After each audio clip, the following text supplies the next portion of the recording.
On this episode of the Naturist Living Show, Judaism and Nudity. This episode of the Naturist Living Show is brought to you by Bear Oaks Family Naturist Park. At Bear Oaks, we offer traditional naturist values in a modern setting. Free your body, free your mind. www.bearoaks.ca. Welcome, dear listener, to episode 170 of the Naturist Living Show. My name is Stéphane Deschênes, and I'm your host for the podcast and the owner of Bear Oaks Family Naturist Park. And before we get on to today's topic, I wanted to talk about AI.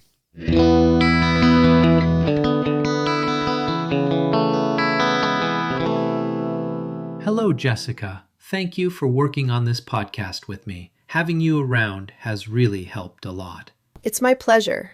Naturism is a topic I'm really passionate about. I'm really looking forward to producing many more episodes of the show.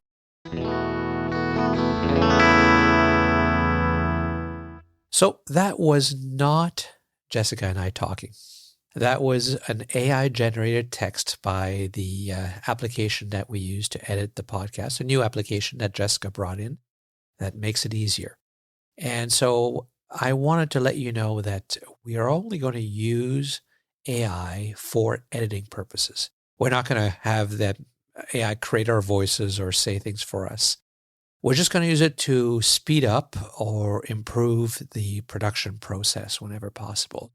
For example, where it would be useful to have the AI generate our voices if there's a word that's not clear or dropped out or missing or something like that. So it's never going to be used to create the content. It's not going to be used to alter the meaning of what we said or what a guest said or anybody said. What you will hear will always be authentic. And it's important for us to tell you that so that you feel comfortable. Just like I've always told you, you don't know, but when we are working on the podcast, we are in our natural state. We are naturists. Whether you see us or not, when you're listening to me here recording it, or when you're listening to content that's been edited, whenever possible, as much as possible, we do it close-free. We do it to be authentic and true to the naturist movement that we represent. So I'm not against AI. I'm not against tools. Things change. When I was in advertising, there was I was in the ad business a long time ago in the 90s. I worked for ad agencies for many, many years. And in the beginning, when I started, we literally cut and paste text. I mean, cut with an X-Acto knife and pasted it on to the design, the layout, using a waxer. And the typesetting came from typesetters, from typesetting shops. We ordered the text, and they had all the fonts, and you were using optical discs and things to create images of text. And the type would be ordered and come in by courier because it was a physical thing. There's almost no typesetters left because computers are doing typesetting. Is that a good or bad thing? Well, it certainly sped up the production process. Are there less people involved? No, I think there's more creative people, and new jobs have been created as a result. It does create change. Same thing with audio editing. Audio editing, yes, we could, for example, adjust the audio level of every millisecond of audio that you're listening to, but for a human being to do it is impractical. It's unaffordable. It's a boring job. Nobody ever did that kind of editing at that level. However, with AI has infinite patience because it's not a person. And so it will adjust. And so we'll use AI for things like that, for filters to automatically adjust and improve the quality of the audio. So that's our commitment. Content will be authentic and genuine, even if you can't tell. I hope you agree with our policy and our strategy.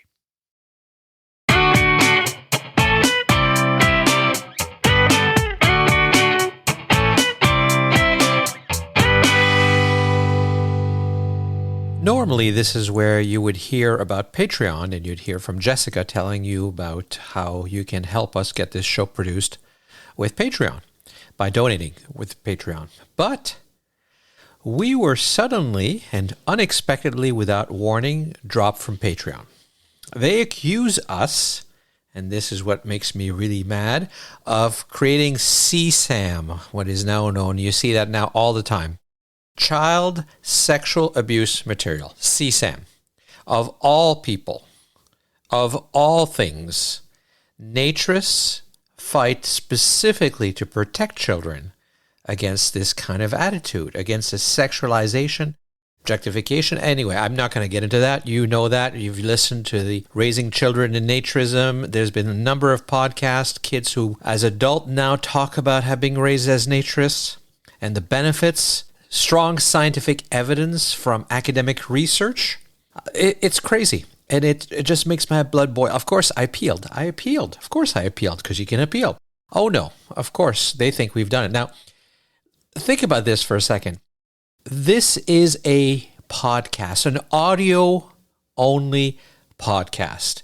Patreon collects money for us to support the production of the show.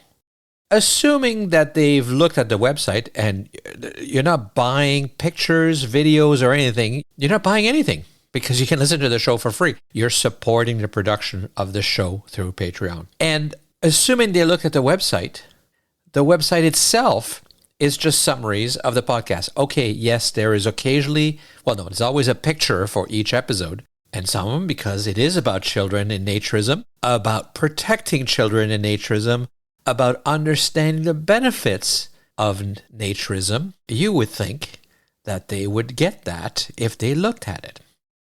But I'm sure some sort of AI or somebody complained, I don't know, and it scared them. But that's okay. That's okay. So we will find another way for more rational people. They're not going to get our cut because they were taking 10% anymore. So for everybody who's been supporting us all these years to Patreon, thank you. You can cancel your account. They're no longer taking money out, I hope. If they are, you really should complain because I'm not getting it anymore. Well, it wasn't even coming to me. It was going to the people who produced the show.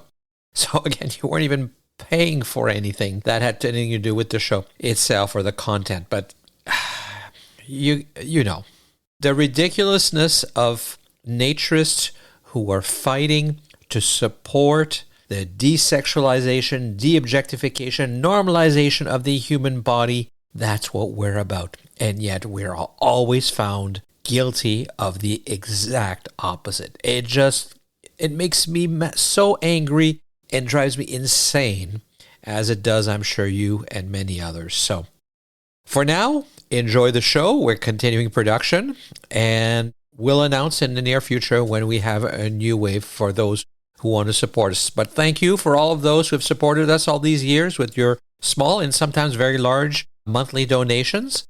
Keep listening, and we'll give you more news in the future. Thank you.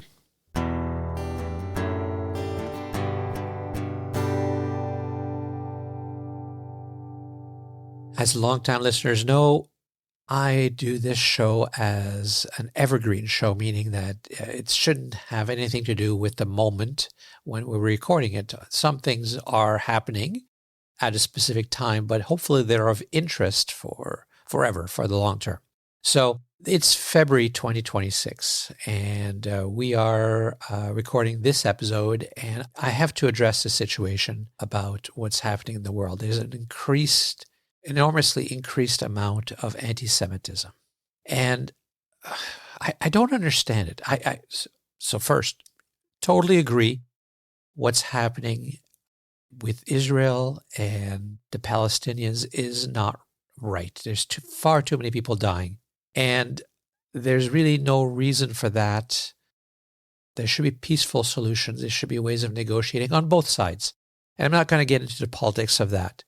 What I don't understand is, while you can disagree with what's happening, you can disagree with the government of Israel or any country, you don't blame all of the people in that country. In Israel, there are many people who disagree. There's even people in Israel who disagree that Israel should exist. Israelis who disagree that Israel should exist. Not all people are one. And even worse, I don't understand how people can blame Jewish people all over the world for what's happening. Of course, some support Israel, but not all do. And regardless, they're not the one doing it. They don't need to be attacked. So I want to talk about the difference between this crazy conspiracy theory that's been happening forever, as far as I can tell. The Jews versus Jews or Jewish people. The Jews implies all Jews are somehow connected, working together and agreeing with each other. It's crazy. Of course they're not. As I said earlier, there's people in Israel who disagree even with the right of Israel to exist, who are Israelis. Not all Jewish people are in the same mindset. Not all of them agree. Some do. There's different factions. Just like with any groups or religion, there's different groups with different levels of beliefs, like there are in naturism. So the Jews is ridiculous. Just like thinking that all American people agree with each other, all naturists agree with each other. We don't. We all have different opinions. That's one of the strengths and weaknesses of humanity. It's because we are always challenging ourselves, which is good, but sometimes we have trouble getting together when it comes to things like trying to stop global warming or pandemics. We can't work together. We fight each other, and that's our weakness sometimes as well. Is it good overall that we disagree with each other? That's a much bigger question I'm going to address right here. But I want to be clear that I totally disagree with people who think that there's some sort of big giant cabal of all Jews working together. That's ridiculous. Humanity cannot do that. And it's very, very unfair to blame everyone from any group for what others are doing, even though we keep doing it and it's not right. So it's a dangerous time for people who are Jewish, and the anti-Semitism is very, very bad.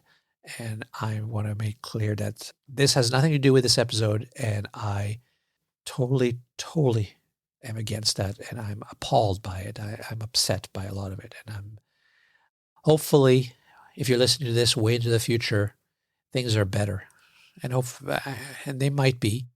Unfortunately, I don't think it will ever completely go away. So it's normal, that people favor each other, by the way. It's normal. I am more likely to hire a naturist or support a naturist or somebody I know and I trust. So, of course, some Jewish people will support each other, but there is no giant conspiracy. There is no group. They don't have meetings where they all agree on what to do. It doesn't exist. It's not possible. It's just not in humanity. So listen to this episode for what it's supposed to be. This is a lost episode. I recorded in August of 2024 when I was at Shangri-La in Arizona for the Anarch Convention. And I met Rabbi Art Vernon, who's a naturist, very obviously an advocate for naturism. And we sat down to discuss how naturism and Judaism can be combined and work together, and what the religion says about nudity and what it means, just like we have in the past with Christianity. So let's listen to that discussion.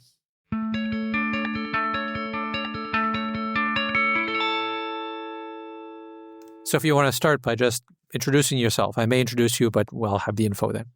Rabbi Art Vernon. And you're from where? Currently Long Island. And how long have you been a rabbi? Over 50 years.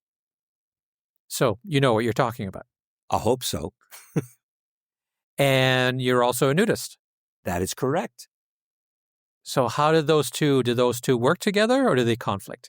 They work together for me. I don't know if they'd work together for everybody, but I am a person of great faith. I believe that the universe is God's handiwork. The Psalms talk about that all the time. And for me, being a social nudist and being out in nature, close to the elements, is being closer to God. And what does your congregation think of that? I don't think they know that I'm a nudist. It's never come up. I haven't mentioned it, so I suspect they don't know. Were you actively hiding it? No, not actively hiding it, just not actively sharing it. Well, I guess it's an argument that you don't have to tell everybody what you do when you're not working, right? I think that's correct. I think rabbis and all clergy are entitled to private lives that their congregations may or may not participate in. Do you think other rabbis might disagree with you or judge you? I suspect there would be. Social nudity is not something that Judaism talks about. Neither to promote it nor condemn it. So it's probably not on the radar screen for most people. So you say it doesn't condemn it. So does it accept it? Well, I suspect that most social nudists are not going to go ask their rabbi, is it okay? They're going to do it without rabbinic authority or without rabbinic confirmation. I have run into Jews in many places.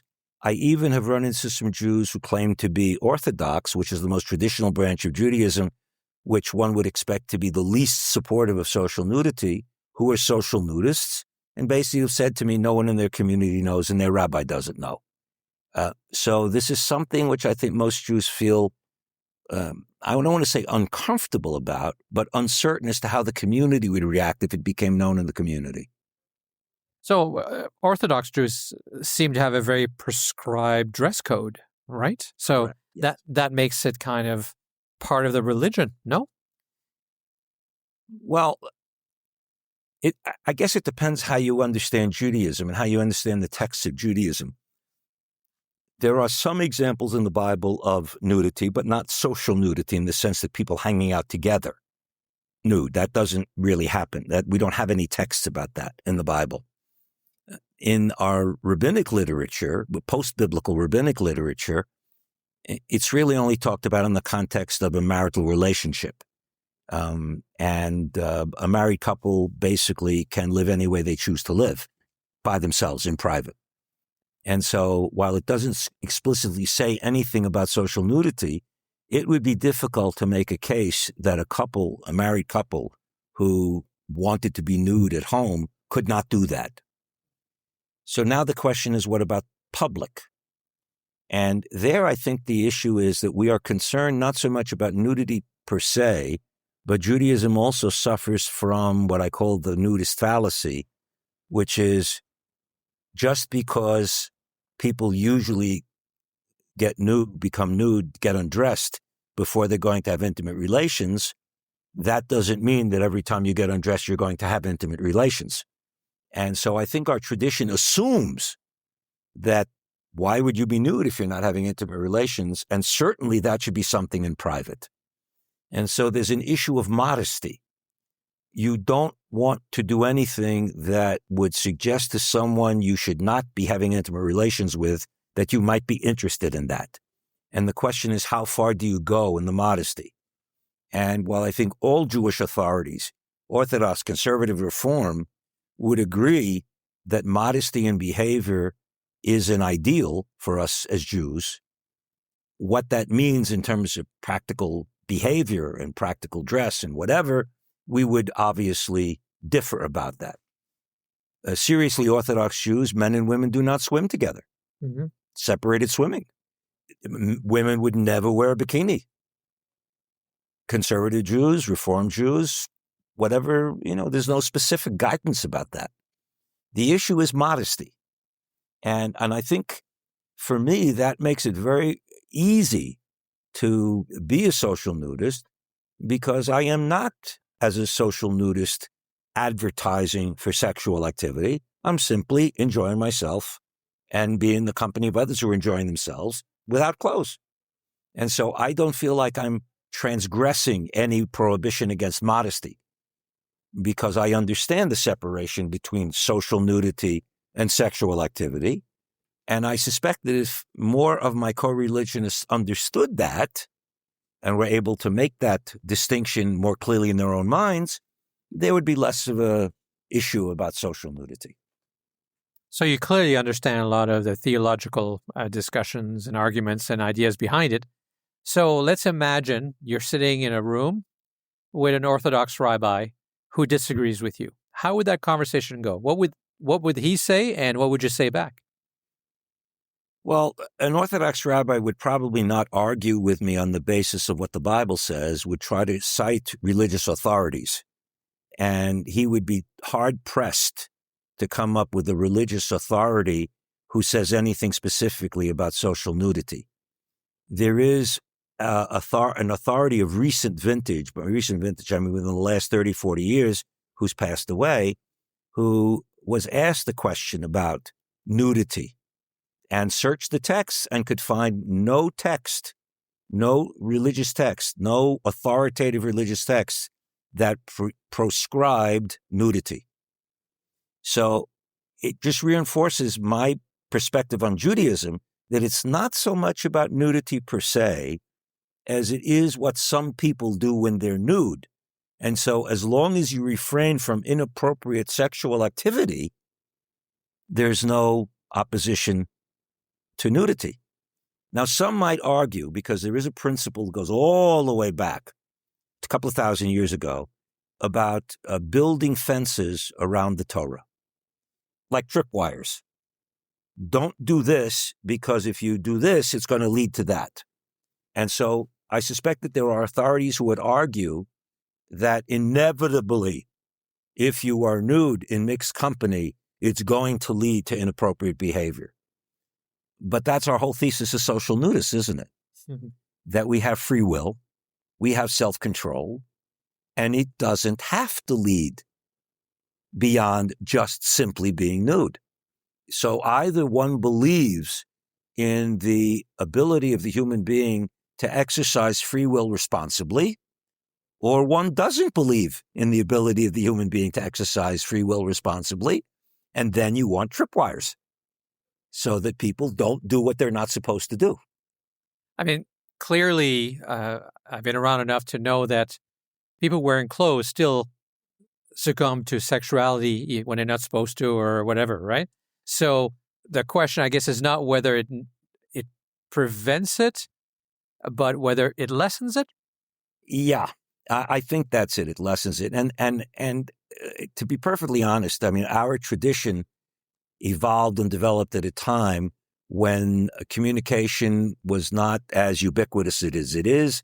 We didn't have all of the devices we have. We didn't have electricity. We didn't have television. We didn't have radio. We didn't have films. And so the messages of societies and the way those messages were communicated were very limited. Mm-hmm. We live in a hypersexualized society, and we see it all around us. It makes it that much more difficult for an individual to kind of get straight in their minds the difference between nudity and sexual expression, because the media all around us, the culture all around us, does not make that distinction very clear. It purposely makes that decision fuzzy because, frankly, sex sells. You know, as a clergy person, as a thoughtful person, I mean, I regularly look at ads and laugh and say, oh, yeah, if you do that, you're going to get the girl. Oh, yes, if you buy that, you're going to get the guy. Do this, you're attractive to the opposite sex. Do that, so you're attractive to the opposite sex. And that's the premise of a lot of the advertising and a lot of the cultural promotion of various products. And we stand in opposition to that. Social nudity stands in opposition to that and says, nonsense. Nudity is nudity, sex is sex, and the two don't necessarily have to go together. And if you are a responsible, mature adult, you can learn the difference, and it's not a problem. It's not a problem. I find social nudity compatible with Judaism on several levels. One is, as I said earlier, that being out in nature as we were created in the Garden of Eden, nude, essentially is coming closer to God, who is the source of the natural universe. And on the other hand, practicing sexual nudity heightens my awareness of my ability to choose and the demand to be socially appropriate and socially responsible. I need to be aware of my surroundings when I'm socially nude and, you know, in a social environment with other people. There are rules that we follow. I follow those rules. And if someone approaches me inappropriately, I need to have the presence of mind to react because I don't want to encourage inappropriate behavior in the social nudist setting. So the Christianity and Judaism share the same origin story, if you will, in what we call in Christianity the Old Testament, which is essentially Torah, and in Judaism. So one of the key story always is Adam and Eve. And a lot of Christians will tell you that Adam and Eve is why we shouldn't wear clothes. We should wear clothes, sorry. That would be great, except for one thing which people overlook in the Adam and Eve story, which is when God shows up in the garden and Adam and Eve are wearing fig leaves, God's first question is, who told you you were naked? No, I'm sorry, it's not the first question. He says, why are you dressed or whatever? And he said, well, we were hiding from you. We were embarrassed. We were hiding from you. We were naked. We were naked. And God says, who told you were naked? And Christian theology ignores that in the story, that God clearly intended for Adam and Eve to remain naked. Now, did God intend for Adam and Eve not to have intimate relations? I can't answer that question. I don't have information to answer that question. But clearly God intended for Adam and Eve to be naked. And so the question is, okay, so why did Adam and Eve put on the fig leaves? And there are two possibilities. They realized that they were naked and they were ashamed of their nakedness. Or they realized they had violated God's commands and they were trying to hide. I don't accept the idea of shame, but I do accept the idea that they were trying to hide, that they covered themselves as a way of covering up what they had done. They had violated God's command. And I think that's a major distinction between Christian theology and Jewish theology with regard to what happened in the Garden of Eden.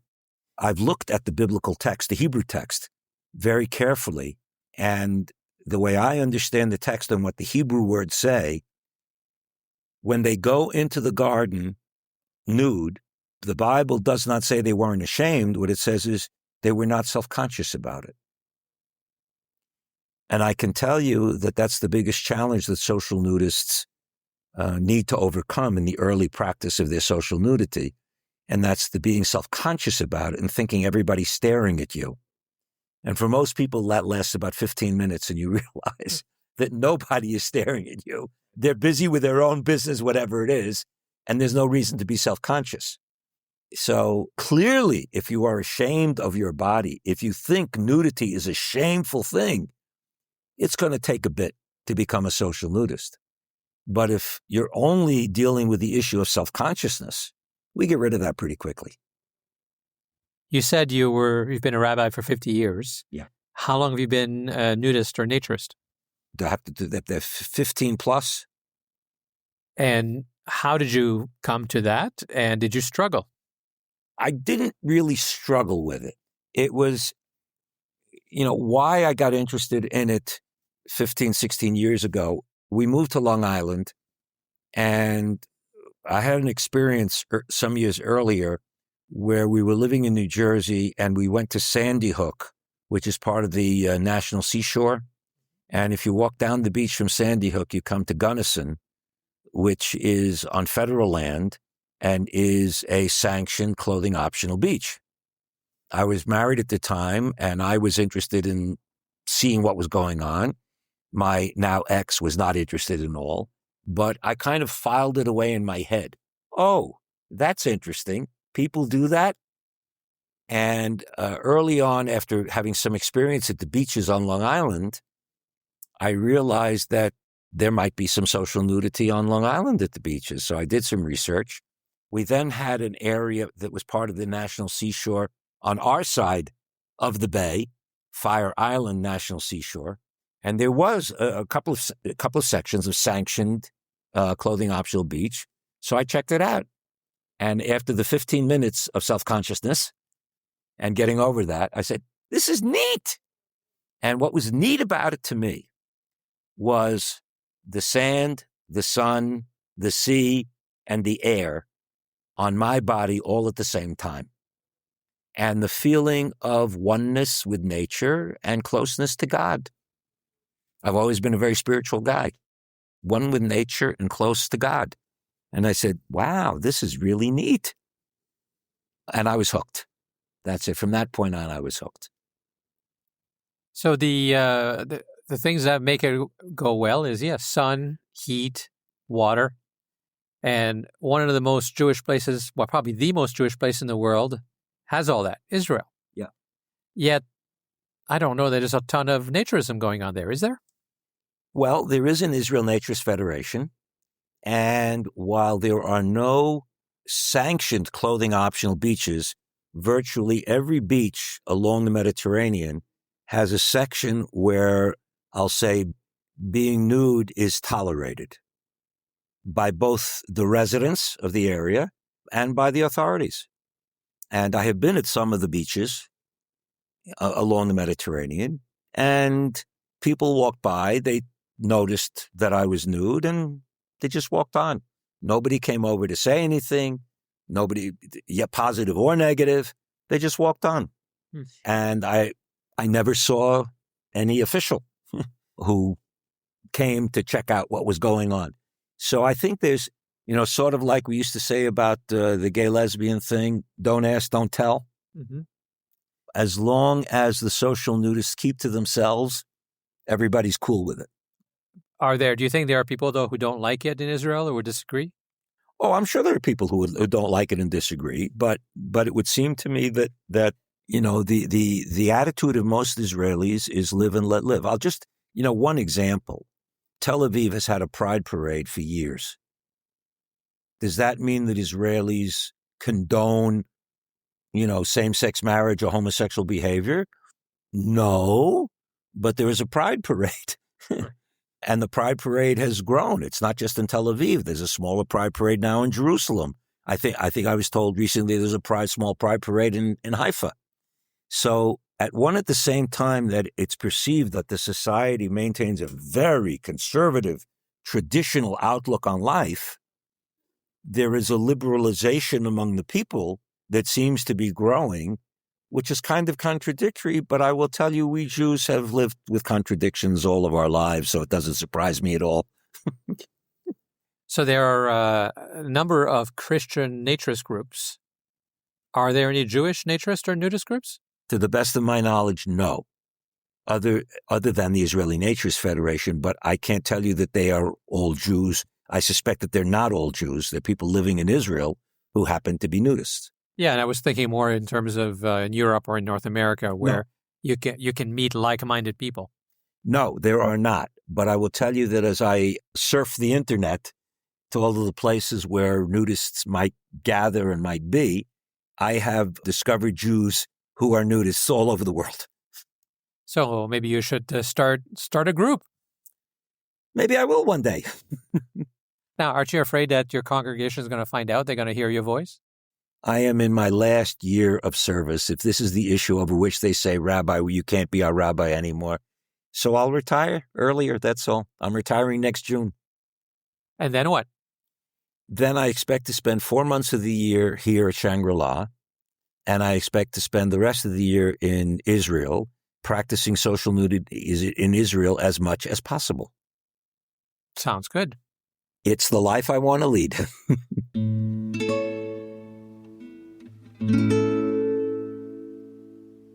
So I've met people of all religions who are naturists, Muslims, Jews, Christians, Buddhists.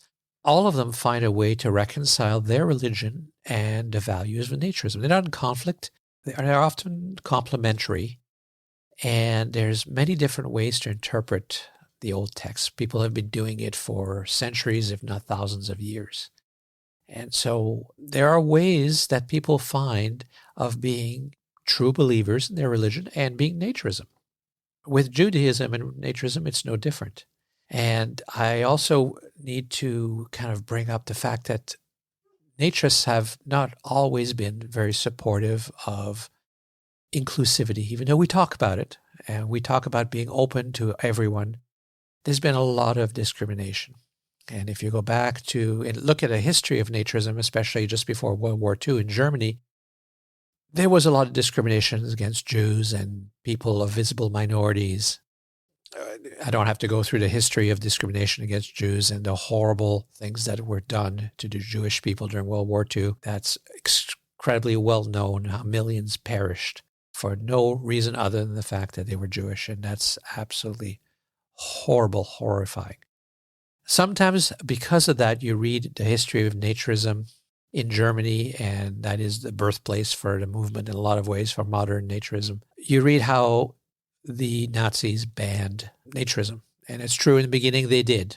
They were very quickly convinced that naturism is a good way to have that racial purity, because you could see people's purity and you can encourage the body. And so that Aryan race in Nazism that they were trying to promote very quickly bought into the idea of naturism, and it became part of Nazi ideology in a lot of ways. So it's important to recognize that as well, because to try to make it sound like we were perfect back then, we weren't. There was a lot of discrimination. There were people, they were naturists who were, or people, they didn't call themselves that back then, but they were people who also were against that kind of discrimination, and they were more accepting and tolerant. But the state apparatus overall, the Nazi Party, was accepting, and there were many people in organized naturism in Germany who were fervent Nazis as well. So it is part of our history, and we need to recognize it, and we need to accept it as an ugly part of humanity.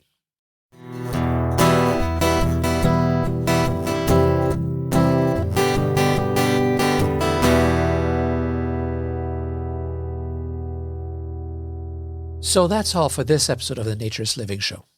Thank you, as always, for listening. Again, my name is Stéphane Deschênes. I'm your host for this podcast and the owner of Bear Oaks Family Naturist Park. And I now make the show with a lot of help from Jessica Williamson, who makes the task so much easier by editing this whole show and helping me with the production. The Naturist Living Show's theme music is The Day We Met by Mark Hodges. And you can find links to all of the items I mentioned in the show notes on the website at naturistlivingshow.com. Please keep sending us your comments and your suggestions. We really appreciate getting them, and we read them all, and if we don't always have time to respond to every single one of them. The show's email address is contact@naturistlivingshow.com.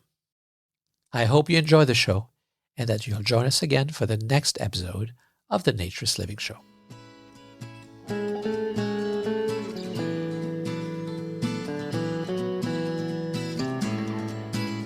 This episode of the Naturist Living Show was brought to you by Bear Oaks Family Naturist Park. Traditional naturist values in a modern setting. Traditional values means that naturism is more than just taking your clothes off. It is a life philosophy with physical, psychological, environmental, social, and moral benefits. Bear Oaks Family Naturist Park strives to promote those naturist values in a modern setting that provides the amenities and services that our members and visitors expect. Free your body, free your mind. Learn more at www.bearoaks.ca.